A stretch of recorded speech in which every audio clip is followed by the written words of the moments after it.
भाई साहब कुछ भी कहिए, लेकिन जो भाई चल रहा है भोजपुरी में ना, तो एकदम दिमाग हैंग हो जाता है हमारा। एक दिन में 20 मिलियन प्लस व्यूज़ है, 3 दिन में 22 मिलियन समथिंग व्यूज़ है।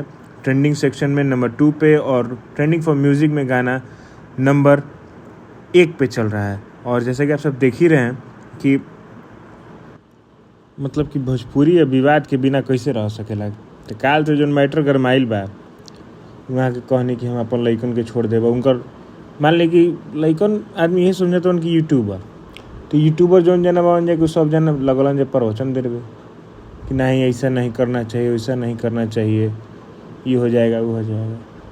बात तो सही है, दूसरे के मैटर में क्या पड़ना है, लेकिन जाने दीजिए सब ठीक है, लेकिन उनको ना करना चाहिए। ऐसा करने से कोनो फ़ायदा तो है नहीं। और जहाँ तक सब बात है भाई, जो अच्छा काम कर रहा है उसका नाम होबे करेगा, नाम तो हो ही रहा है। पवन सिंह एकदम झाड़ के बज रहे हैं।